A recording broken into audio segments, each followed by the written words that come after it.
நம்ம சின்ன சம்பவம் பார்க்கலாம். ஒரு ஒரு கம்பெனி பென்சில் தயாரிக்கிற கம்பெனி. சோ பென்சில் தயாரிச்சுட்டாரு. இந்த பென்சில் அவருக்கு அவர் கடைக்கு வியாபாரத்துக்கு அனுப்பணும். அப்படி அனுப்பும்போது எல்லாத்தையும் பேக்கெட் பண்ணியாச்சு, பாக்கெட்ல அடைச்சாச்சு. அடைச்சிட்டு அந்த பென்சில் செய்யற அந்த கம்பெனி நடத்துகிறவரு பென்சிலை கையில எடுத்து பென்சிலுக்கு சில ஆலோசனைகள் சொன்னாராம். சரியா? ஆலோசனைகள் சொன்னார். என்ன சொன்னாரு? முதலாவது பென்சிலே, என் கையில ஒரு பென்சில் இல்லையே, பென்சில், நீ முதலாவது தெரிய வேண்டிய காரியம் உன்னுடைய வெளிப்புறம் முக்கியம் முக்கியம். அது எப்படி இருக்கலாம்? உங்க கையிலும் பென்சில் இருக்கு, ரொம்ப அழகாலாம் இருக்கா?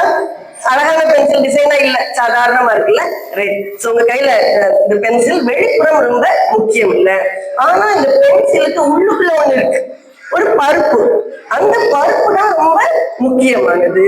இதுதான் ரொம்ப முக்கியமானது. அதனால வெளிப்புறம், வெளி தோற்றம் அழகா இருக்கோ அழகா இல்லையோ அதை பத்தி கவலையே பட வேண்டாம் பென்சிலே, நீ உள்ளுக்குள்ள இருக்கிற அந்த பருப்பு தான் முக்கியமானது அப்படின்னு சொன்னார். ரெண்டாவது என்ன சொன்னாரு? பென்சிலே, நான் உன்னை வாங்குவாங்க, கடையில வாங்குவாங்க. வாங்கி அந்த பென்சில் அப்படியே வீட்டுல வச்சா ஏதாவது பிரயோஜனம் உண்டா? இல்ல. பீரோக்குள்ள பூட்டி வச்சுட்டா பிரயோஜனம் உண்டா? இல்ல. நம்ம அதை எழுதணும்னா முதல்ல என்ன செய்வோம்? சீவோம். ஒரு பிளேட வச்சு அல்லது ஒரு ஷார்ப்னரை வச்சு சீவோம், திருக்கி சீவோம் இல்லையா? அப்போ அந்த பென்சில்கிட்ட சொல்றாரு, உன்னை அப்படியே உள்ள வைக்க மாட்டாங்க, உன்னை பயன்படுத்தணும் அப்படின்னு சொன்னா திருக்கி சீவுவாங்க. திருக்கி சீவும் உனக்கு வலிக்கும், கழுத்தெல்லாம் வலிக்கும், உடம்பெல்லாம் காயமாகும். ஆனா நீ அதை பொறுத்துக்கிடணும். ஐயோ வலிக்குது, நீ அப்படி முழுசா வச்சிருங்க அப்படின்னு சொன்னீங்கன்னா உன்னை கொண்டு எந்த பிரயோஜனமும் கிடையாது, எந்த பயமும் உன்னை கொண்டு கிடையாது, யாருக்குமே பயம் கிடையாது. அதனால எவ்வளவு வலிச்சாலும் எவ்வளவு கஷ்டமாலும் நீ அதை பொறுத்து கொள்ளணும்னு ரெண்டாவது காரியம் சொன்னாரு. மூன்றாவது ஒன்று சொன்னாரு, உன்னுடைய பென்சிலை ஒரு மாணவன் பயன்படுத்தலாம், அல்லது ஒரு பெரிய படம் வரைகிற கலைஞர் பயன்படுத்தலாம், அது ஒரு கவிஞன் கதை பாட்டு எழுதுறதுக்கு பயன்படுத்தலாம், யாராவது பயன்படுத்துவாங்க. அப்படி எழுதும்போது ஏதாவது தவறு வந்துடும், படம் வரையும்போது முகம் கொஞ்சம் ஓடிடும், கவிதை எழுதும்போது ஒரு வார்த்தை தவறா வந்துடும், பிள்ளைகள் பாடம் எழுதும்போது தப்பா எழுதிடுவாங்க. அப்ப என்ன பண்ணுவோம்? தப்பாயிட்டுனா என்ன பண்ணுவோம்? ரப்பர் வச்சு அழிப்போம். அப்ப அழிக்கும் போது நீ பொறுமையா இருக்கணும். இல்ல அழிக்க கூடாது, நான் எழுதுனதுதான், நான் வரைஞ்சதுதான், என்ன யார் குற்றப்படுத்தலாம் அப்படின்னு நீ சொல்லக்கூடாது. நீ அப்படி சொன்ன அப்படின்னு சொன்னா அந்த கவிஞன் வரைஞ்ச பாடம் நல்லா இருக்காது, கோணமுக்கோட எப்படி இருக்கும்? நல்லா இருக்காது. மாணவன் தப்பா எழுதுனா மார்க் கிடைக்காது, தான் கிடைக்கும் இல்லையா? அப்ப நீ அதை பொறுத்து கொள்ளணும். நீ யாராவது அழிக்கும் போது நீ அதை பொறுத்து கொள்ளணும்னு சொன்னாரு. நாலாவது ஒரு காரியம் சொன்னாரு, உன்னால தனியா இருக்கவே முடியாது. இந்த பென்சிலை சும்மா தனியா வச்சா எழுதுமா? ஓடி படம் வரையுமா? என்ன செய்யணும்? நம்ம கையில எடுக்கணும். நம்ம பென்சிலை கையில எடுத்து இப்படி பிடிச்சு அழுத்தமா பிடிச்சு எழுதணும். அழுத்தமா பிடிக்கும் போது கைக்குள்ள நீ அடங்கி இருக்கணும். அப்படி இருந்தா மட்டும்தான் உன்னை கொண்டு பயன்பட முடியும் அப்படின்னு சொல்லி அந்த பென்சில் எல்லாம் ஆசீர்வதிச்சு அனுப்பிட்டார். சரியா? ரைட். சரி, இந்த பென்சில் யார் தெரியுமா? நாம தான். உங்க கையில பென்சில் வச்சிருக்கீங்களா? எடுத்துக்கோங்க. சரியா? இந்த பென்சிலுக்கு ஒரு பெயர் வச்சுக்கோங்க, உங்க பெயர் வச்சுக்கோங்க. சரியா? இந்த பென்சில் நீங்க தான். முதலாவது உங்களுடைய வெளிப்புறம் முக்கியமே இல்லை. நீங்க அழகா இருக்கலாம், அழகு குறைஞ்சவங்களா இருக்கலாம், வயசானவங்களா இருக்கலாம், கண்ணு பார்வையில கஷ்டம் இருக்கலாம், நடக்க கஷ்டம் இருக்கலாம், எது இருந்தாலும் அது வெளிப்புறம், அது ரொம்ப முக்கியமே இல்லை. எது முக்கியம்? உள்ளுக்குள்ள நமக்கு ஒரு குணம் இருக்குதுல்ல, ஒரு குணம், அந்த குணம் தான் முக்கியம். சரியா? இந்த குணத்தை நம்ம ரெண்டு விதமா பிரிக்கலாம். நம்ம அன்னாட வாழும்போது நம்ம நடக்கிற செயல்பாடுகள், அடுத்தது கடவுளோடு நமக்கு இருக்கிற ஒரு தொடர்பு. இது ரொம்ப நல்லா இருக்கணும், கரெக்டா இருக்கணும், நம்ம நல்ல மனிதர்களா இருக்கணும். அப்படி உள்ளான அலங்காரம், உள்ளான குணம், அதுதான் முக்கியம். நம்ம கஷ்டத்தை எப்படி சகிக்கிறோம், ஆபத்து வரும்போது எப்படி நடந்துக்கிறோம், மற்றவங்களை துன்பப்படுத்தும் போது எப்படி செயல்படுறோம், இதெல்லாம் ரொம்ப முக்கியம். வேலையே கிடைக்கல, அதை நம்ம எப்படி சமாளிக்கிறோம், தைரியமா ஃபேஸ் பண்றோமா, ஐயோ அப்படின்னு நம்ம சொல்றோமா, இது ரொம்ப முக்கியம். வெளிப்புறம் முக்கியம் இல்ல. சோ உங்களுடைய வெளிப்புறம் எப்படி இருந்தாலும் நீங்க கவலையப்பட வேண்டாம், கவலையப்பட வேண்டாம். உள்ளான இருதயம் தான் தேவனுக்கு பிரியமா இருக்கணும், மனிதருக்கு பிரியமா இருக்கணும். இது ரொம்ப முக்கியமானது. ரெண்டாவது, திருகிறார் இல்லையா, திருகிறார். திருகும் போது வலிக்குது. சோ நம்முடைய வாழ்க்கையிலையும் நிறைய கஷ்டங்கள் வருது இல்லையா, கஷ்டங்கள் வருது. எல்லாருடைய வாழ்க்கையிலும், உங்களுடைய வாழ்க்கையிலையும் கஷ்டம் உண்டு, என்னுடைய வாழ்க்கையிலையும் கஷ்டம் உண்டு, பணக்காரனுக்கும் கஷ்டம் உண்டு, ராஜாவுக்கும் கஷ்டம் உண்டு, மனதியரும் உண்டு, கஷ்டம் உண்டு. அந்த கஷ்டத்தை பார்த்து சோர்ந்து போய் ஐயோ என்னால முடியலையே கடவுளே எதுக்கு எதையே படைச்ச அப்படிலாம் நம்ம அழுறவங்களா போராடுறவங்களா இருக்க கூடாது. வாழ்க்கை அப்படின்னு சொன்னா கஷ்டம் உண்டு உண்டு, கஷ்டம் இல்லாத வாழ்க்கையே கிடையாது, கிடையவே கிடையாது. நீங்க பாருங்களேன், ஒரு நாள் பொழுது அப்படின்னா ஒரு இரவும் ஒரு பகலும், அது ஒரு இருட்டும் ஒரு வெளிச்சமும் ரெண்டும் சேர்ந்ததுதான் ஒரு நாள் இல்லையா. ஐயோ வெளிச்சமா இருந்தா நல்லா இருக்கும், இருட்டா இருந்தா நல்லா இல்லைன்னு சொல்லணும், ரெண்டு சேரணும் இல்லையா, சேரணும். நீங்க சைக்கிள் ஓட்டுறீங்க அப்படின்னு சொன்னா அந்த சைக்கிள் வீல் ஓடணும். சைக்கிள் வீல் ஓடும் போது மேல வரும் வீல், அப்புறம் அது எங்க போகும், கீழே போகும், அப்புறம் மேல போகும், அப்புறம் கீழே போகும். மேலேதான் இருப்பேன் வீல் சொல்லிச்சுன்னா நம்ம வண்டி ஓடுமா, ஓடாது இல்லையா. அப்போ ஒரு வாழ்க்கை அப்படின்னு எடுத்துக்கிட்டீங்கன்னா இன்பமும் இருக்கணும், துன்பமும் இருக்கணும். துன்பம் தான் நம்மளை பலப்படுத்துதான். நீங்க ஒரு செடி நடுறீங்கன்னு வச்சுக்கோங்களேன், அந்த செடிக்கு தண்ணி நல்லா ஊத்துறீங்க, நல்லா உரம் போடுறீங்க, செடி நல்லா வளரும், நல்லா வளரும். ஆனா அதோடைய வேர் ஆழமா போகாது, ஏன்னா எல்லாம் மேலே கிடைக்கல, போகாது. ஆனா ஒரு செடி வறண்ட இடத்துல இருக்குது, தண்ணியே கிடைக்கல அப்படின்னு என்ன செய்யும், அந்த வேர் ஆழமா தண்ணியை தேடி போகும், பூமிக்குள்ள தேடி போகும், தேடி போகும். அது வெயில் கிடைக்கலன்னு சொன்னா தலைய வளைச்சு வெயில தேடி போகும். சோ இப்படிப்பட்ட ஒரு செடி எந்த காற்று அடிச்சாலும் எந்த புயல் அடிச்சாலும் கீழே விழாது, ஏன்னா அதனுடைய வேர் ஆழமா போயிடுச்சு. இதே போலதான் நம்முடைய வாழ்க்கையில கஷ்டங்கள் துன்பங்கள் தான் நம்மளை செவ்வைப்படுத்துது, சரிப்படுத்துது. ஆகையினால கஷ்டத்தையும் துன்பத்தையும் பார்த்து நம்ம கவலைப்படக்கூடாது. ஐயோ முடியல சாமி அப்படின்னு நம்ம சொல்லவே கூடாது. உண்டு உண்டு, எந்த சூழ்நிலையும் நம்ம அதை சந்தோஷமா ஏற்றுக்கொள்ளணும். சரியா? மூணாவது என்னது, தப்பா எழுதியாச்சுன்னா அழிக்கிறாங்க இல்லையா, அழிக்கிறாங்க. ஆமா, நம்மளும் தவறு செய்வோம், எல்லாரும் தவறு செய்யறவங்க தான். ஆனா நீங்க தவறு செய்யும்போது யாராவது சுட்டி காட்டி உங்களை குற்றப்படுத்தினா நீங்க எப்படி ஏற்றுக்கிறீங்க? என்னையெல்லாம் எப்படி நீ குற்றப்படுத்தலாம், நான் சரியாதான்டா செய்வேன், எப்படி நீ என்னைய சொல்லுவேன்? வீட்டுல நீங்க கணவன் மனைவி எப்படி சொல்றீங்க? தவறு செய்த மனைவிய கணவன் சொல்ல முடியுமா? நீ செய்த தப்பு திருத்திக்கோன்னு சொல்ல முடியுமா? எனக்கு எல்லாம் தெரியும், உனக்கு என்ன தெரியும் அப்படி சொல்றோமா? தவறை ஒத்துக்கிட்டோமா? தவறை ஒத்துக்கொள்ளும் மனசு நமக்கு இருக்குதா? அதை திருத்தக்கூடிய மனது இருக்குதா? இன்னைக்கு பிள்ளைகள் தான் ரொம்ப கஷ்டம். பிள்ளைகள் சொல்லுவாங்க, ஏமா உனக்கு ஒண்ணுமே தெரியாது, எனக்குதான் எல்லாம் தெரியும், நான் படிக்கிறேன், எவ்வளவு படிச்சிருக்கேன், நீ சும்மா இருக்கணும்னு கிடையாது சொல்றாங்களா? சொல்றாங்களா? இல்ல, அப்படி சொல்லக்கூடாது, சொல்லக்கூடாது. நாம் தவறை யார் சுட்டி காட்டினாலும் அதை ஏற்றுக்கொள்ளக்கூடிய மனப்பக்குவம் ஒவ்வொருத்தருக்கும் இருக்கணுங்கிறத அந்த ரப்பர் நமக்கு சொல்லி கொடுக்குது. நாலாவது ஒரு காரியம் என்ன சொன்னேன், கையில அடங்கி இருக்கணும், அடங்கி இருக்கணும்.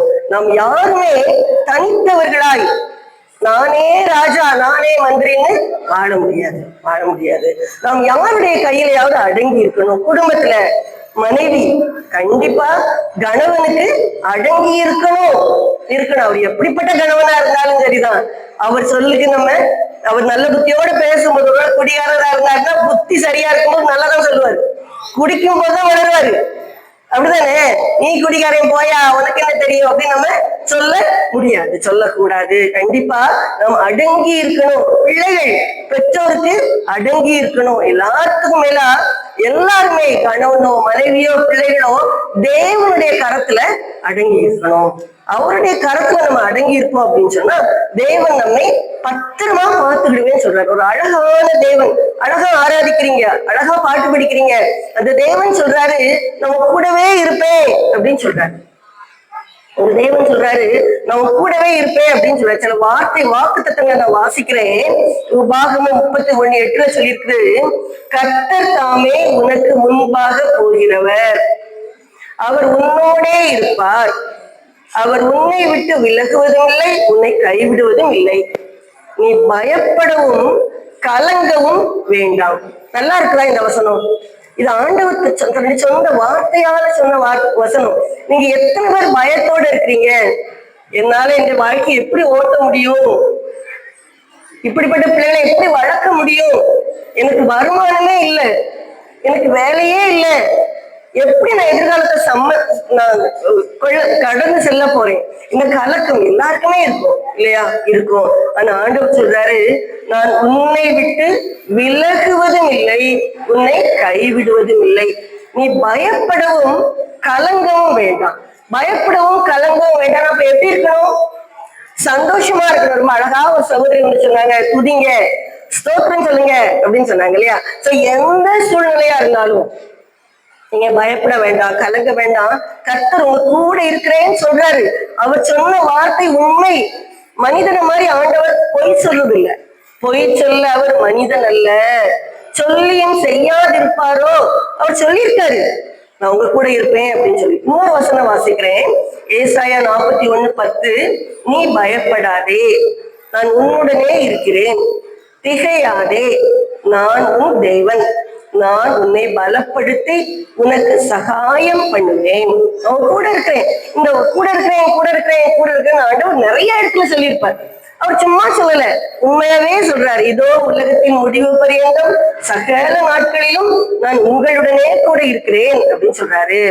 தேவன் நமக்கு அடைக்கலமும் பலனும் ஆபத்து காலத்தில் அனுகூலமான துணையுமானவர். இது மாதிரி நிறைய வசனங்கள் வேதத்துல இருக்குது. இவை எல்லாம் உண்மையான வார்த்தை. ஆண்டவர் உங்க கூட இருப்பேன்னு சொல்றார், உங்க கூட இருப்பேன்னு சொல்றாரு. நான் சொன்னேன்ல, கையை பிடிச்சுதான் பென்சிலை வச்சு எழுத முடியும். அதே மாதிரி நம்மை பிடித்து நடத்துவேன், வலது கையை பிடித்து நான் நடத்துவேன் ஆண்டவர் சொல்றாரு. இந்த தேவன் நம்ம கூட இருக்கிறாரு உண்மை. ஆனா நம்ம கூட இருக்கிறேன்னு ஆண்டவர் சொல்லும் போது நாம அவர் கூட இருக்கணும். அப்படித்தானே? ஆண்டவரை மீறி கூட இருந்தது நம்ம இஷ்டம் போல நடக்கவே முடியாது. அவருக்கு பிரியமானவர்களா, ஆண்டவரா இயேசு கிறிஸ்துவ உள்ளத்துல நம்ம வைத்துக் கொண்டவர்களா, இயேசுவே எனக்கு இறங்கும், நான் உன்னுடைய பிள்ளை, என்னை ஏற்றுக்கொள்ளும் சொல்லி ஒவ்வொரு நிமிஷமும் நாமும் அவரை நினைச்சு அவரை என் கையை பிடிச்சுக்கோங்க அப்படின்னு சொல்லி நம்ம இருப்போம்னு சொன்னா ஆண்டவர் நம்மை விட்டு விலகவே மாட்டார். நான் ஒரு சம்பவம் படிச்சேன், இது வெளிநாட்டுல நடந்த ஒரு சம்பவம். ஒரு வாலிப பெண் தன்னுடைய ஃப்ரெண்டு வீட்டுக்கு போறா, போயிட்டு ரொம்ப நேரம் பேசிட்டு இருந்தா. ரொம்ப நாள் கழிச்சு பார்த்த ஃப்ரெண்டு ரொம்ப நேரம் பேசிட்டு வீட்டுக்கு கிளம்புன்னு வர இருட்ட ஆரம்பிச்சிச்சு. ஒரு மலை பகுதி, காடான வழியில வீட்டுக்கு போகணும், இருட்ட ஆரம்பிச்சுட்டு ஒரே பயம். ஐயோ நான் தவறு செய்துட்டேனே, இவ்வளவு நேரம் இருந்திருக்கவே கூடாது இல்லையா? வெளிச்சமா இருக்கும்போது கிளம்பி இருக்கணும். வழியெல்லாம் பயந்துட்டே வாரா, ஜெபிச்சுட்டே வரா, ஆண்டவரே எனக்கு துணையாவாங்க, எனக்கு துணையாவாங்க, நான் நேரம் ஆயிடுச்சு, பயமா இருக்குதுன்னு ஜெபிச்சுட்டே வர்றா. அவ வந்துட்டே இருக்கும்போது அவ பயந்தபடியே ஒரு செடிக்கு பின்னாடி ஒரு மனுஷன் ஒளிஞ்சு உட்கார்ந்துருக்கான். அதை பார்த்தோன்னே அவளுக்கு ரொம்ப பயமாயிருச்சு. ஐயோ எப்படிப்பட்டவனோ தெரியல, இவன் கள்ளனோ கொலைக்காரனோ தெரியலையே அப்படின்னு பயந்துட்டு ஜெபம் பண்ணிட்டே, இசப்பா என் கூட வாங்க, கூட இருப்பேன்னு சொல்லியிருக்கீங்கல்ல, நான் உன்னோட இருப்பேன்னு சொல்லியிருக்கீங்க, அதனால தயவு செய்து என்னை மன்னிச்சு, நான் பிந்திட்டேன், அதனால என் கூட வாங்கன்னு ஜெபிச்சுட்டே போய் சேர்ந்துட்டான். ரொம்ப சந்தோஷமா வீடு போய் சேர்ந்துட்டான்.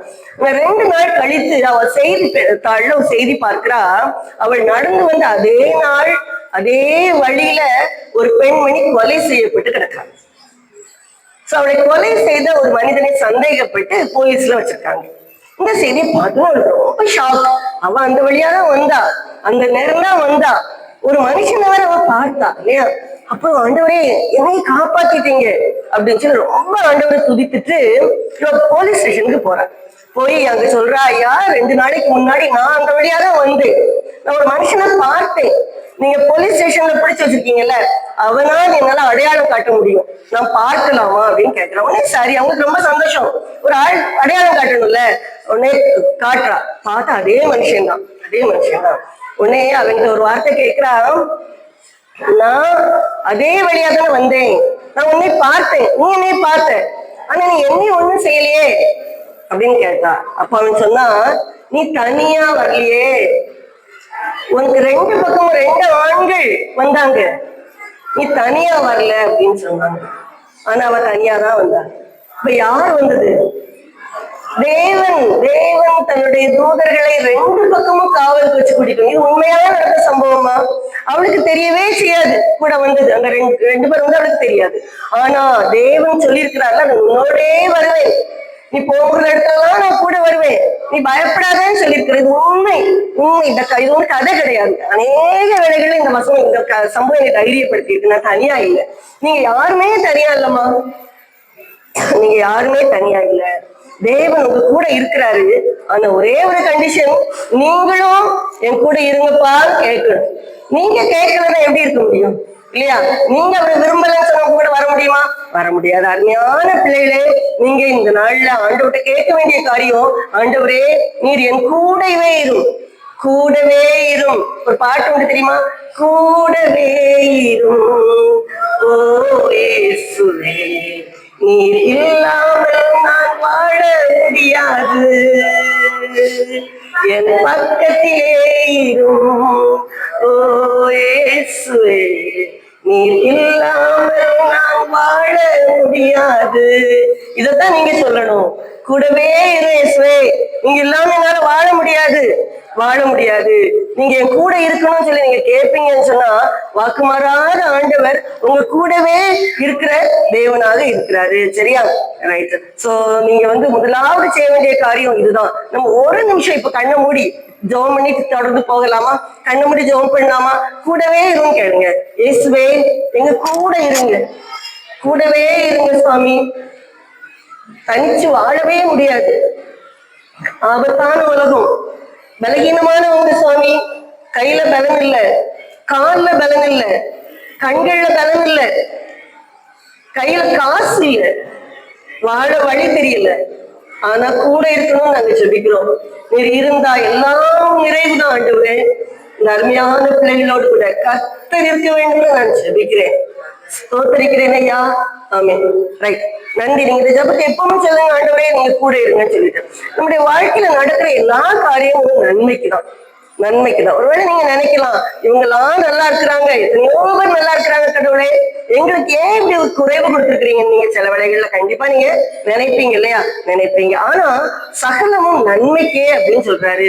ஃபாதர் பெர்க்மன்ஸ் அழகா ஒரு பாட்டு பாடுவாரு, நடப்பதெல்லாம் நன்மைக்கே, நன்மைக்கே நன்றி சொல்லி துதிப்பேன் இன்றைக்கே. சோ நடப்பதெல்லாம் நன்மைக்குதான், நன்மைக்கு. நம்ம நம்புறவங்களா இருக்கு. நம்ம நிறைய உதாரணம் சொல்லலாம். நம்ம வேதத்துல உள்ள ஒரு சம்பவத்தை நம்ம பார்ப்போம். நீங்க வேதாகமத்துல யோசேப்பு அப்படின்னு சொல்லி ஒருத்தர் கேட்டிருக்கீங்களா? கேட்டிருக்கீங்களா? அவங்க அப்பா பேர் என்ன சொல்லுவீங்களா? யாக்கோபு. Very good. அந்த யோசேப்புக்கு எத்தனை அன்னைமா? அன்னை 10. 10 அண்ணன், தம்பி 1, இவர் 1, 12 பேர். அந்த யாக்கோபுக்கு 12 பிள்ளைங்க, 10 அண்ணன். சரிதானா? ஆடு மேய்க்கிறது அவங்களுடைய தொழில். ஆடு மேய்க்கிறாங்க அண்ணன்மாரெல்லாம். இந்த யோசேப்பு சின்ன பிள்ளையா இருக்கும் போதே அம்மா இறந்துட்டாங்க. அடுத்து ஒரு தம்பி பிறக்கும் போதே அம்மா இறந்துட்டாங்க. சோ அம்மா இல்லாம வளர்ந்த பிள்ளைங்க. அதனால அப்பா ரொம்ப செல்லமா வளர்த்தாரு. அப்ப அண்ணன்மார் ஆடு மேய்த்து போயிருக்கும் போது அந்த யோசேப்ப ஒரு நாள் சொல்றாரு, அண்ணன்மார் எப்படி இருக்காங்கன்னு பாத்துட்டு வான்னு சொல்லி கையில பண்டத்தெல்லாம் கொடுத்து அனுப்பி விடுறாரு. பார்க்க போறாரு. ஆனா அண்ணன்மாருக்கு யோசேப்பு ரொம்ப பொறாம. அப்பா ரொம்ப செல்லப்பட்டு வச்சிருக்கிறாரு, இவனை எப்படியாவது கொல்லணும் அப்படிங்கிற ஒரு கெட்ட பொறாம இருந்துச்சு. என்ன பண்ணுவாங்க? தூக்கி குளிக்கல போட்டுருவாங்க. அந்த சமயத்துல வியாபாரிகள் வருவாங்க, அவர்கிட்ட வித்துருவாங்க. சரி, இவர் எங்க வித்துட்டாங்கன்னா எகிப்து, வேற நாடு, வேற நாட்டுக்காரர் வித்தாச்சு. அங்க ஒருத்தர் வீட்டுல அடிமையா இருக்கிறார். கடவுளுக்கு பயந்து உண்மையா வேலை செய்யறாரு. தன்னுடைய கடமையில ரொம்ப உண்மையா இருந்தார். இது நீங்க பாயிண்ட் நீங்க நோட் பண்ணிக்கணும். நீங்க உங்களுக்கு என்ன வேலை இருக்குதோ அதுல உண்மையா இருக்கணும். ஒரு யோசேப்பு உண்மையானவரா இருந்தாரு. ஆனா அந்த அதிபதியுடைய மனைவி பொல்லாதவா, இந்த அழகான வாலிபின் மீது கண் போட்டு நீ என் கூட வா அப்படின்னு தவறான வழிக்கு அவளை கூப்பிடுறா. அவள் மாட்டேன்னு சொன்ன உடனே அவன் மேல குற்றம் சுமத்தி அவளை எங்க அனுப்பிடுவாங்க?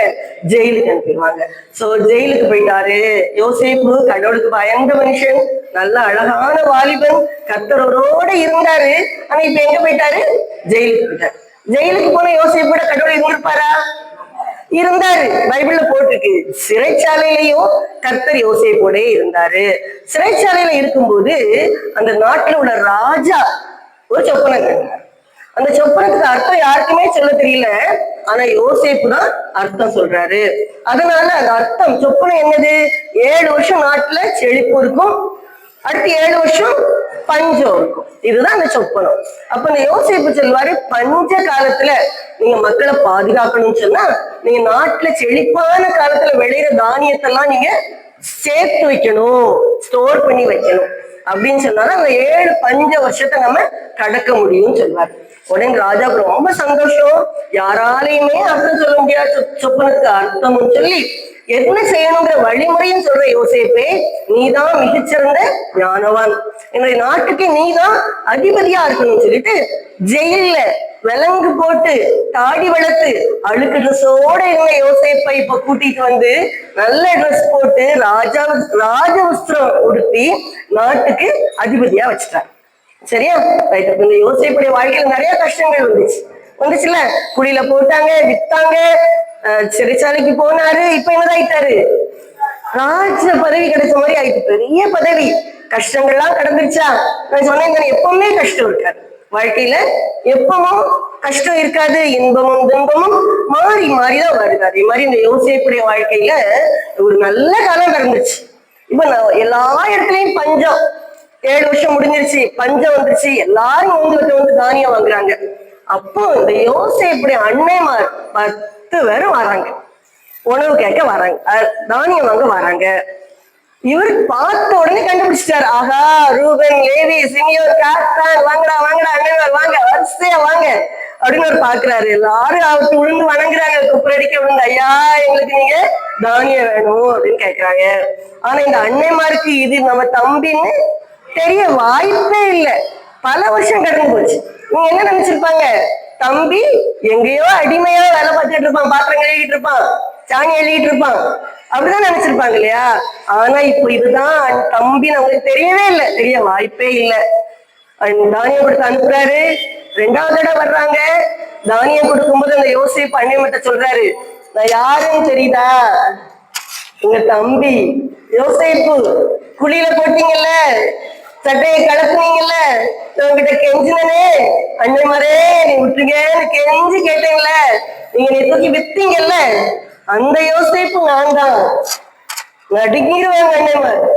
ஐயோ, அந்நிய நாட்டுக்குள்ள வந்திருக்கிறோம், இவன் ராஜாவா இருக்கிறான், என்ன பண்ணுவான்? இப்போ நம்மள கொன்னு விடுவான் அல்லது ஜெயில போட்டுருவான். அப்படிதானே? அப்படிதானே? யோசிச்சு பாருங்களேன். நீங்க யோசிச்சு பாருங்க, உங்க அண்ணனோ தம்பியோ உங்களுக்கு வீட்டை மட்டும் பிடிங்கிட்டான்னு வச்சுக்கோங்களேன், நீங்க நடுத்தருக்கு வந்துட்டீங்க, என்ன பண்ணுவீங்க? எப்ப என் கையில அகப்படுறான், அருவாள் இருக்கு என் கையில, ஒளிச்சே வச்சிருக்கேன் சொல்லுவோம்ல. இது மனுஷங்க தானே, நம்ம எல்லாரும் மனுஷர்கள் தானே. நான் பட்ட கஷ்டம் எனக்கு தான் தெரியும். அவரை சும்மா விடுவனா இல்லையா? அல்லது 4 கேள்வியாவது கேட்காம விடுவனா? நம்ம நினைப்போம். நாம் எல்லாரும் அப்படிதான் நம்ம இருப்போம் இல்லையா? ஆனா அப்படி பயப்படுறாங்க, நடுங்குறாங்க. அப்போ அந்த யோசேப்பு என்ன சொன்னா, பயப்படாதீங்க, பயப்படாதீங்க, உங்க எல்லாருடைய ஜீவனையும் பாதுகாப்பதற்காக தான் கர்த்தர் என்னை இந்த இடத்துக்கு அடிமையா அனுப்புனாரு. இந்த கால்கள்ல விலங்கு போட்டு என்னை நிறுத்தினாங்க, நான் அவமானப்பட்டேன். ஆனா எதற்காக தெரியுமா? உங்களையும் இந்த தேசத்து ஜனங்கள் எல்லாரையும் உயிரோட பாதுகாக்கிறதுக்காக தான் கர்த்தர் என்னை அனுப்பினார். எல்லாம் நன்மைக்கே அப்படி சொன்னார். எல்லாம் நன்மைக்கு. அருமையான தேவனுடைய பிள்ளைகளே, நீங்க வாழ்க்கையில பல கஷ்டங்களை கடந்து வந்துருப்பீங்க. இன்னும் என்னெல்லாம் பெரிய கஷ்டங்களுக்கு நீங்க நினைப்பீங்க. ஆனா சகலமும் நன்மைக்கு தான், தேவனுக்கு தான் தெரியும். ஒருவேளை நமக்கு தெரியாம இருக்கலாம்.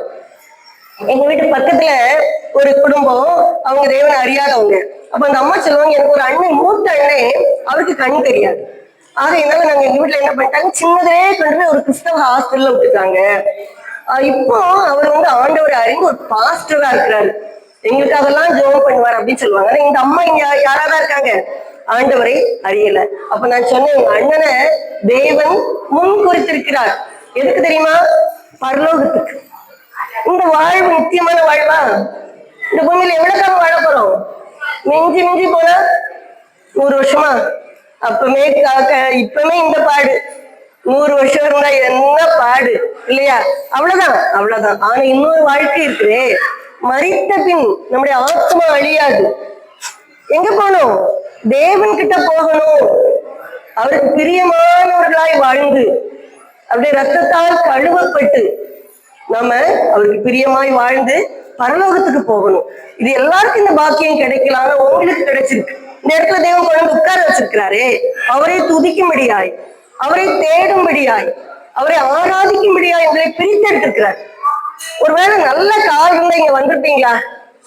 கால் நல்ல காலா இருந்தா இங்க வந்திருப்பீங்களா? ஒரு நல்ல கண் பார்வை இருந்தா இங்க வந்திருப்பீங்களா? வந்திருக்கிற சந்தேகம் தான் இல்லையா?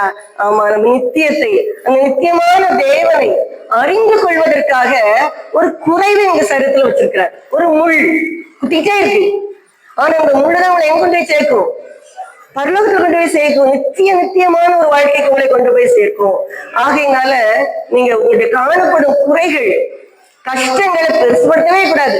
ஒரு நன்மைக்கு நான் எங்க வீட்டு பக்கத்துல 2 அண்ணன்மார் இருந்தாங்க. நான் சின்ன பிள்ளையா இருக்கும்போது 2 அண்ணனும் SLC பரீட்சை எழுதிட்டாங்க.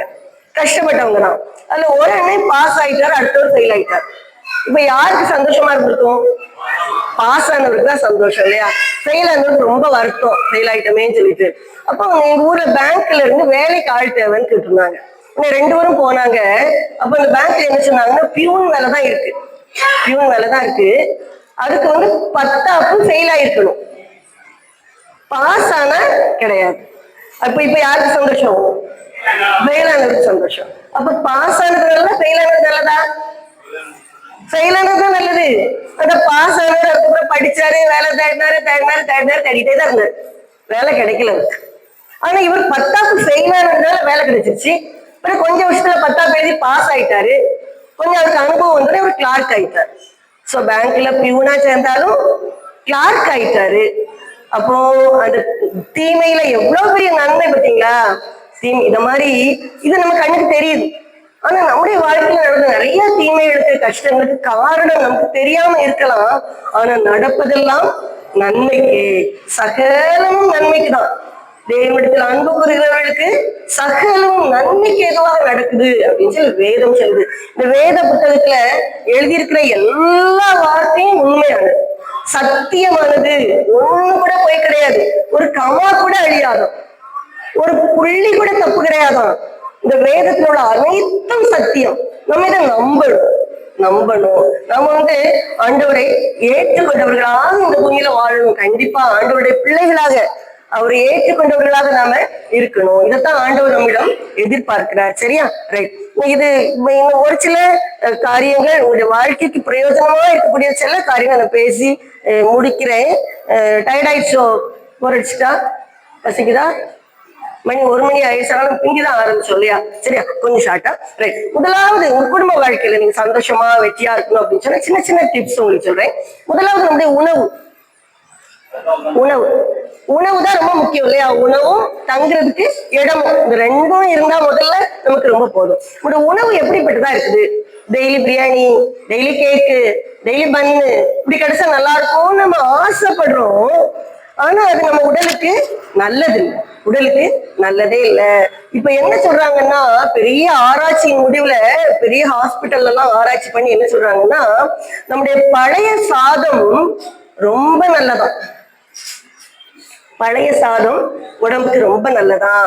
அது நீங்க ராத்திரியே தண்ணி ஊத்தி அதை நல்லா குளிக்க வச்சிட்டீங்கன்னா காலையில சாப்பிடும்போது அதுல உள்ள நல்ல கிருமிகள் நம்ம உடம்புல இருக்கிற கெட்ட கிருமிகளை அழிச்சிருமா. ரொம்ப நல்லதுங்கிறாங்க. நாங்க கோயம்புத்தூர்ல ஒரு கடையில பார்த்தோம், ஒரு பாட்டில் பழைய சாதம் தண்ணீரோடு 300 ரூபாய். பழைய சாதம் தண்ணீரோடு 300 ரூபாய் கோயம்புத்தூர்ல. வெளிநாட்டுல பல 1000 ரூபாய். சரியா? நம்ம ரொம்ப ஐயோ, சில நான் வேலை பார்க்கும்போது பிளேட் என்ன சாப்பிட்டீங்கன்னு கேட்பேன். சொல்ல யோசிப்பாங்க, சொல்லவே மாட்டாங்க. ஏன்னா பழைய சாதம்னு சொல்றது அவங்களுக்கு ரொம்ப வெக்கமா இருக்குது. ஆனா நான் உங்களுக்கு ஒரு நல்ல செய்தி சொல்றேன். நீங்க பெரிய பிரியாணியோ பரோட்டா சாப்பிடாதீங்க, அது பாய்சன். பரோட்டா பாய்சன், அதை சாப்பிடாதீங்க. எளிமையான உணவு உங்க உடம்ப ஹெல்த்தியா வச்சுக்கும். குளிர்ச்சியா வச்சுக்கணும். இந்த வருஷத்துல ரொம்ப வெயில் வரப்போகுதுங்கிறாங்க. ஜூலை வரைக்கும் கொடுமையான வெயில் சுட்டரிக்க போகுதான்.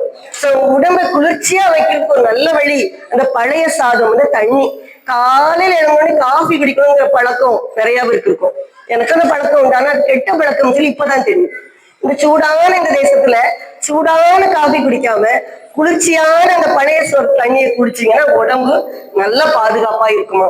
ஆகையினால முதலாவது நீங்க வீட்டுல சாப்பாடு இல்ல, ஐயோ பழைய சாதம் கொடுத்துட்டாங்க, பழைய சாதம் தான் இருக்குதுன்னா வருத்தப்படாதீங்க, சந்தோஷப்படுங்க, தேவனை துதிங்க. ஆண்டவர் ஒரு நல்ல உணவு, ஒரு நல்ல உணவை எங்களுக்கு கொடுத்துருக்கீங்க அப்படின்னு சொல்லி நீங்க ஆண்டவரை சந்தோஷமா நீங்க துதிக்கணும். அடுத்தது நம்ம சாப்பிடுற சத்தான உணவுகள் எல்லாம் தேவன் ரொம்ப அழகா படைச்சிருக்காங்க. மலிவான காய்கறிகள்ல தான், மலிவான காய்கறிகள் தான் ரொம்ப சத்தான காய்கறிகளா இருக்குது அப்படின்னு சொல்றாங்க. புடலங்காய் ரொம்ப விலையா இல்ல, பீர்க்கங்காய் இல்ல, தடியங்காய் போட்டு மிதிக்கதானே செய்யறோம், ரோட்ல உடைச்சி மேல கட்டி. ஆமா, இதெல்லாம் மலிவு, ரொம்ப மலிவு. ஆனா இவைகள் தான் நமக்கு உடம்புக்கு வேண்டிய எல்லா சத்துக்களும் இருக்கான். சீனியவரைக்காய் ரொம்ப நல்லதான். சீனியவரைக்காய் நான் தொட்டே பார்க்க மாட்டேன் முந்தி. ரொம்ப சத்தம், உங்களுடைய எலும்புகள் நரம்புகளை ரொம்ப திடப்படுத்துமா. சரிதானா? ரைட். வாழைப்பூ, வாழைப்பூல இந்த சிவப்பா பிச்சு பிச்சு தூர போட பார்த்தீங்களா, அதுலதான் எல்லா சத்தும் இருக்கான். அந்த சிவப்பு தோல் சிவப்பா இருக்கிற வெட்டி தூர போடுவாங்க, அதுலதான் எல்லா சத்தும் இருக்கிறான். சோ நான் சொன்னேன், சத்தானதெல்லாம் நம்ம ஆடு மாடுக்கு கொடுத்துட்டு சத்து இல்லாததெல்லாம் நம்ம சாப்பிட்டுருக்கோம் இது வரைக்கும். அதனாலதான் ஆடு மாடு சுகமா இருக்குல்ல. அது ஆஸ்பத்திரிக்கு போகல, பெரிய பெரிய ஆஸ்பத்திரியில நமக்கு தான் கட்டிக்கிட்டே இருக்காங்க, ஆஸ்பத்திரி கட்டிக்கிட்டே இருக்காங்க. புதுப்பு ஆமா, அதுக்கு ஆஸ்பத்திரி வேண்டாம். ஏன்னா அது சத்தான உணவு நமக்கு கொடுக்கும், அறிவில்லாம கொடுக்குறோம். ஆகையினால கீரை, முருங்கைக்கீரை, கருவேப்பிலை இதெல்லாம் நம்மளை சுத்தி சுத்தி வேண்டாம் வேண்டாம், ஆனா எல்லா சத்தும் அதுலதான் இருக்குதான். சத்தான உணவு தேவன் நம்மளை சுத்திலும் வச்சிருக்கிறாரு, கொடுத்திருக்கிறாரு. நம்ம தான் அதை பயன்படுத்தல. சோ நம்முடைய பிள்ளைகளுக்கு அந்த சத்தான உணவு கொடுக்கணும், நம்மளும் சாப்பிடணும். அடுத்த ஒரு முக்கியமான உணவு காரியத்துல இந்த பிளாஸ்டிக் பையை நம்ம தவிர்க்கணும். பிளாஸ்டிக் பை, ஹோட்டல்ல போய் ஒரு வேளை இட்லி வாங்குறீங்கன்னு வச்சுக்கோங்களேன், கை ஆட்டிட்டு தான் போவோம். கை ஆட்டிட்டு போய் இட்லி ஒரு பிளாஸ்டிக் பையில, சாம்பார் ஒரு பிளாஸ்டிக் பையில, சட்னி ஒரு பிளாஸ்டிக் பையில, எல்லாம் சுட சுட சுட சுட. அந்த பிளாஸ்டிக் பையில சூடான உணவு நமக்கு ரொம்ப கெடுதி. இந்த பார்சல் டீன்னு ஒண்ணு வாங்குவோம் இருக்கீங்களா, பார்சல் டீ, கொதிக்க கொதிக்க டீயே பிளாஸ்டிக் கவர்ல. ஆமா, அது டீ கிடையாது, அது விஷம். அது டீ கிடையாது, விஷம். இந்த பிளாஸ்டிக்கே கெடுதி, நமக்கும் கெடுதி, சுற்றுச்சூழலுக்கும் கெடுதி. சுத்திலும் பிளாஸ்டிக் பை தானே பறக்குது, கெடுதி நமக்கு. சரியா? அது இந்த சூடான உணவு ரொம்ப கெடுதி, ரொம்ப கெடுதி. ஆகையினால இப்ப எங்க வீட்டுல எல்லாம் அப்படி மாறிட்டோம். என்னுடைய அருமையான கணவன் வந்திருக்காங்க, என்னை கூட்டிட்டு வந்தாங்க, உட்காந்துருக்காங்க. கடைக்கு போனா, இட்லி வாங்க போனா ஒரு பை, அதுல 3 பாத்திரம், ஒண்ணு சட்னி, ஒண்ணு சாம்பார், இட்லி மட்டும் இலையில வாங்கிட்டு வர பழகிட்டோம். ஒரு சின்ன பை கையில நம்ம எடுத்துப்போம். டீ வாங்க போறோம், ஒரு பிளாஸ்க், அதுல சூடு நிக்குதோ இல்லையோ பரவாயில்ல, அது ஒரு பாட்டில், பிளாஸ்டிக் பாட்டில் வேண்டாம், எடுத்துக்கோங்க. கண்டிப்பா இந்த கூட்டத்துக்கு வந்துட்டு நீங்க இந்த உணவு பழக்க வழக்கத்துல இதை கண்டிப்பா மாற்றணும். பல பல வியாதிகளை கேள்விப்படுறோம் இல்லையா, நிறைய வியாதிகளுக்கு காரணம் பிளாஸ்டிக்னு சொல்றாங்க, பிளாஸ்டிக் சொல்றாங்க. சோ நம்முடைய பழக்க வழக்கத்தை நம்ம மாற்றணும். நம்முடைய பிள்ளைகள் சுகமா இருக்கணும்னு சொன்னா இந்த சின்ன பழக்கத்தை நம்ம மாத்திக்கணும். அடுத்தது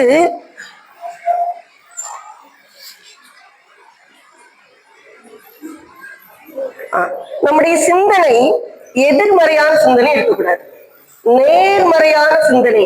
எண்ணம் போல வாழ்க்கை, கேட்டிருக்கீங்களா? எண்ணம் போல வாழ்க்கை.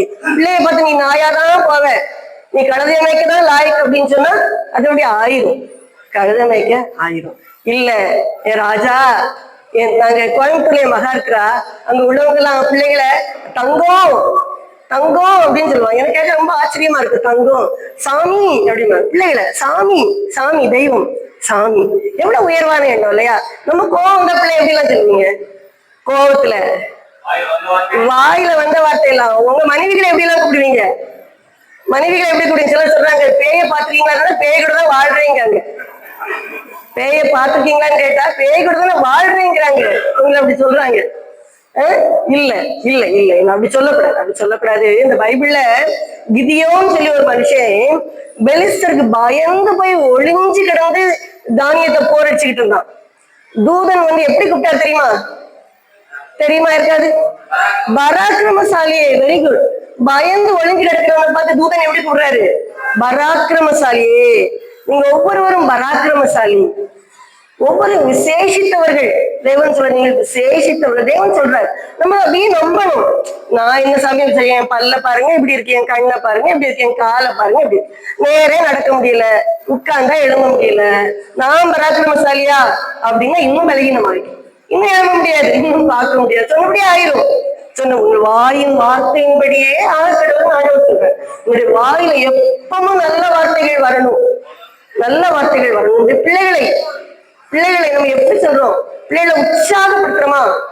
உற்சாகப்படுத்துறோமா? நீ விளங்கவே மாட்டேன்னு சொல்றோம், சொல்லிருக்கீங்களா? இல்லைங்க?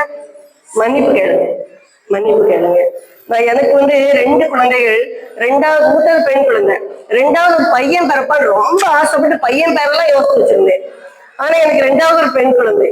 எனக்கு ரொம்ப ஏமாற்றம், ரொம்ப ஏமாற்றம். ஆண்டவரே நீங்க என்ன ஏமாத்திட்டீங்களா அப்படிலாம் நான் யோசித்தேன். அப்ப சில விட எனக்கு சுகம் இல்லாம ரொம்ப கஷ்டப்பட்டா, நான் சனியனை பாரு இதால எனக்கு தொந்தரவு அப்படின்னு நான் சொல்லியிருக்கேன். அப்ப எங்க அம்மா சொல்லுவாங்க, அப்படி இல்ல, சொல்லவே கூடாது, அப்படி சொல்லவே கூடாது, தேவன் கொடுத்த பிள்ளை, அழகான பிள்ளை, தேவனுக்கு மன்னிப்பு கேளு அப்படின்வாங்க.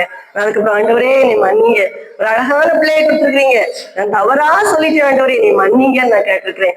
இந்த பிள்ளைகளை குறித்து நம்ம எந்த குறையும் நம்ம சொல்லக்கூடாது, அவர்களை என்கரேஜ் பண்ணணும், உற்சாகப்படணும். உன்னால முடியும், 5 மார்க் வாங்கிட்டு வந்தாலும் உன்னால முடியும்டா, உனக்கு முடியாதுன்னு நினைச்சியா உன்னால முடியும். உற்சாகப்படுத்தணும் பிள்ளைகளை, குறை சொல்லாதீங்க. உனக்கு தெரியாது, உனக்கு நீ இப்படிதான் இருப்ப எனக்கு தெரியும் சொல்லாதீங்க. ஒரு சின்ன சம்பவம் நான் வாசித்தேன்.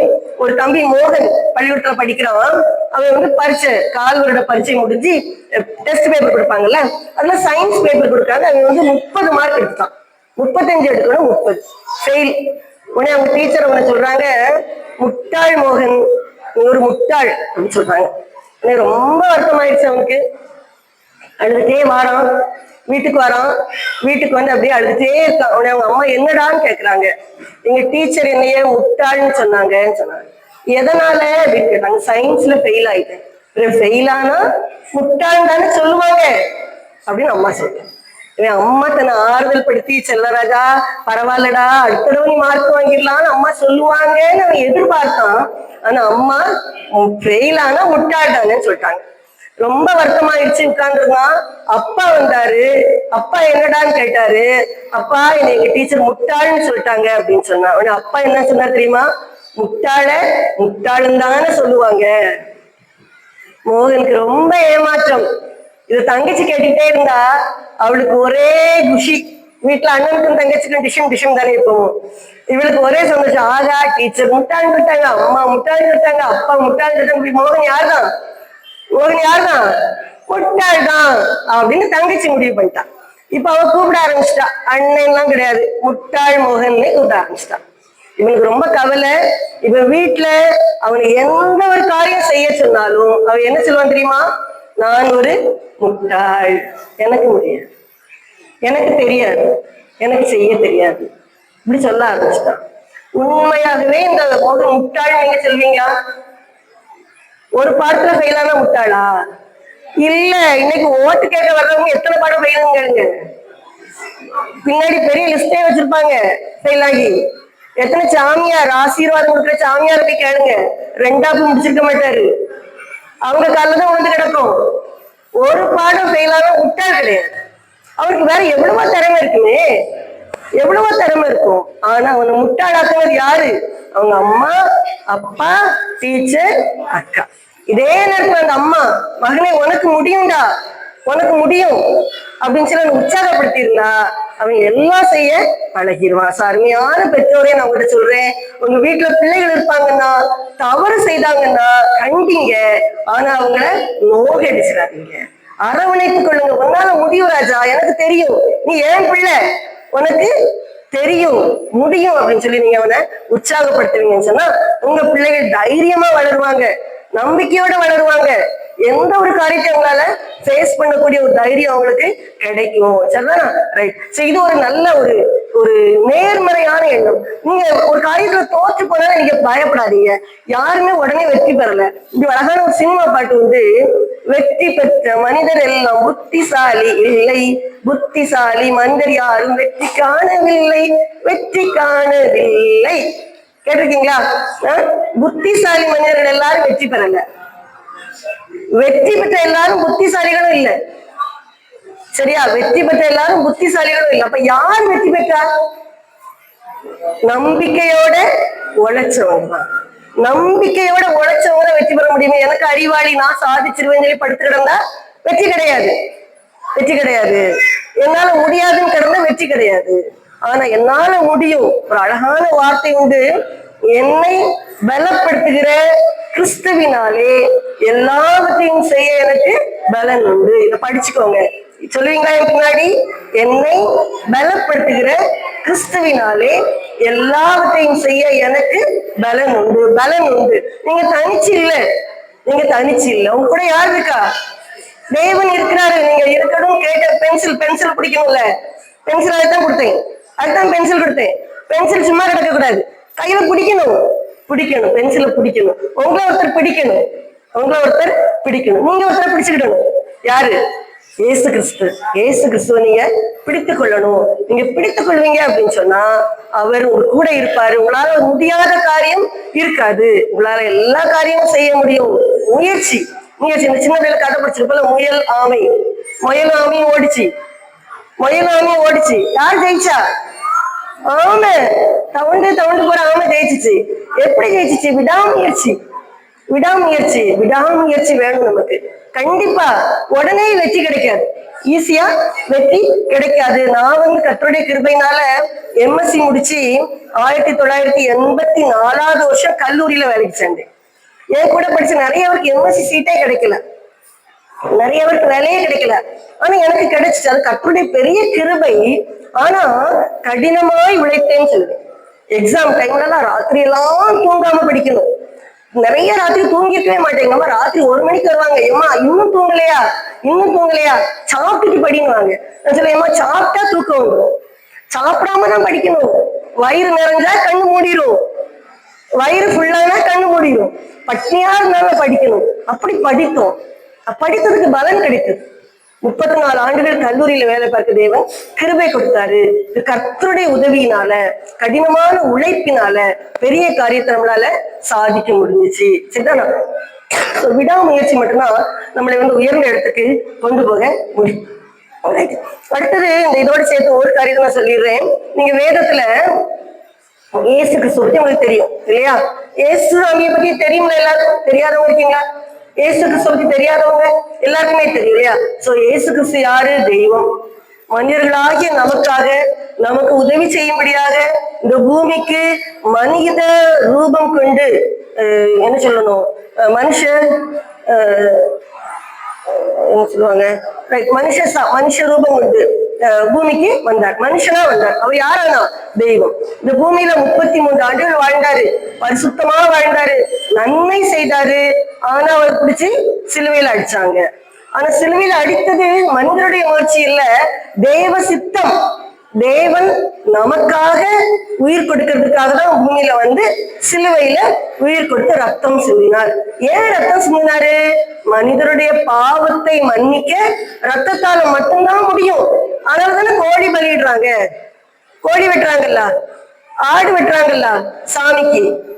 எதுக்காக? அந்த ரத்தம் பாவத்தை மன்னிக்கும். சோ நம்முடைய பாவத்தை மன்னிக்க ஆட்டு ரத்தம், கோழி ரத்தத்தை விட தெய்வத்தின் ரத்தம் வல்லமை உடையது. சோ இயேசு கிறிஸ்து ரத்தம் சிந்தினார், நமக்காக மரித்தார். அவரை அடக்கம் பண்ணாங்க. அவரை அடக்கம் பண்ணி மூன்றாவது நாள் அவருடைய கல்லறைக்கு வந்து பாக்குறதுக்காக 3 பெண்கள் வராங்க. நம்ம ஊர்ல கல்லறையில 3ஆவது நாள் தெளிக்க போவோம்ல, பால் தெளிக்க போவாங்க. அதே மாதிரி அவங்க 3ஆவது நாள் அந்த கல்லறையில போய் நல்ல சுகந்த வர்க்கம் எல்லாம் நறுமண பொருட்கள் விடுறதுக்காக வர்றாங்க. அங்க உள்ள கல்லறை எப்படி இருக்குன்னு சொன்னா, குகைக்குள்ள உடம்ப வச்சு ஒரு பெரிய கல்லை வச்சு மூடிடுவாங்க. இந்த பெண்கள் இந்த 3 பேரும் வர்றாங்க. வர்ற வழியில அவங்க பேசிட்டே வராங்க. நம்ம ஆசையோட வந்துட்டோம். ஆனா அந்த கல்லறையில ஒரு பெரிய கல்லை வச்சு அடைச்சிருப்பாங்க. அதை எப்படி நம்மளால புரட்ட முடியும்? நம்மளால முடியாது அப்படின்னு சொல்லி அவங்க வருத்தத்தோட வராங்க. ஆனா அவங்க வந்து பார்த்தாங்கன்னு சொன்னா அந்த கல் புரட்டப்பட்டிருந்தது. புரட்டப்பட்டிருந்தது. இது ஒரு பெரிய ஆச்சரியம், பெரிய அதிசயம். இது வந்து ஒரு தைரியத்தை நமக்கு கொடுக்குது. என்னால முடியாது அப்படின்னு சொல்லி நீங்க நினைச்சிட்டு ஆண்டவர் மேல நம்பிக்கையோட நீங்க போகும்போது அந்த காரியத்தை கர்த்தர் உங்களுக்காக செய்து வைத்திருக்கிறார். இதை நான் பார்த்திருக்கேன். எங்க வாழ்க்கையில நிறைய சம்பவங்கள் பார்த்திருக்கோம். இது எப்படி செய்ய, இதை முடியாதே அப்படின்னு நினைச்சிட்டு போய் தொட்ட உடனே இந்த வேலை முடிஞ்சிடும். தொட்ட உடனே வேலை முடிஞ்சிடும். ரொம்ப ஆச்சரியமா இருக்கும். எப்படி எவ்வளவு நாள் யோசிப்போம், இது எப்படி முடியும்னு பயந்துகிட்டு இருந்ததே, எவ்வளவு அற்புதமா கையை வச்ச உடனே காரியம் நடந்துருச்சு. இது தேவன் செய்கிற காரியம் நமக்காக. அருமையான தேவனுடைய பிள்ளைகளே, உங்களிடம் நான் ரொம்ப சந்தோஷமா அன்பா நான் உங்களுக்கு சொல்ற காரியம், ஆண்டவராகிய இயேசு கிறிஸ்துவ கூட வச்சுக்கோங்க. அவர் கையை பிடிச்சுக்கோங்க. அவர் கையை பிடிச்சுக்கோங்க. கூட இருக்கிறேன்னு சொல்றாரு. உன் கூட இருக்கிறேன். நீ போகிற இடத்துலலாம் நான் உன் கூட இருப்பேன், உன் கூடவே இருப்பேன் அப்படின்னு சொல்லாம நம்பணும். அவரை முழுவதுமாய் விசுவாசிக்கணும். அவரை விரும்பி கூப்பிடணும். நீங்க பாருங்களேன், நீங்க என்னை பாக்குறீங்க, முடிஞ்சதுக்கு அப்புறம் யாராவது ஒருத்தர் அம்மா எங்க வீட்டுக்கு வாங்க அப்படின்னு கூப்பிடுறீங்கன்னு வச்சுக்கணும். நான் என்ன சொல்லுவேன்? ஆட்டும், சரிம்மா வாரேன்னு சொல்லுவேன். ஆனா வருவனா? நீங்க வந்து வாங்கம்மான்னு கூப்பிட்ட உடனே வருவனா? உடனே வரமாட்டேன். நீங்க ரொம்ப விரும்பி, ரொம்ப ஆசைப்பட்டு நீங்க கண்டிப்பா வரணும் அப்படின்னு நீங்க ரொம்ப விரும்பி கூப்பிட்டீங்கன்னா நான் வருவேன்.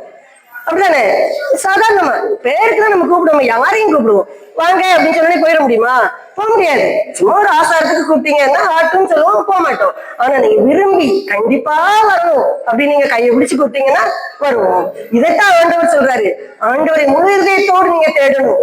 ஏசப்பா நீங்க என் கூட இருக்கணும், என் வீட்டுக்கு வரணும், உன் கையை பிடிச்சுக்கிடணும், நானும் உன் கையை பிடிச்சுக்கிடுவேன் அப்படின்னு நீங்க உங்க ஜெபத்துல அவரை சொல்லி கேட்பீங்கன்னு சொன்னா அவர் வந்து உங்க கூட கண்டிப்பா வருவாரு. ஆச்சரியமான காரியத்தை செய்வார். நீங்க ஒருவேளை சிலருக்கு நான் சொல்றது கொஞ்சம் கேலியாலாம் தெரியுது, என்ன கதை சொல்றீங்களான்னு. கதை சொல்லல, உண்மையா சொல்றேன்.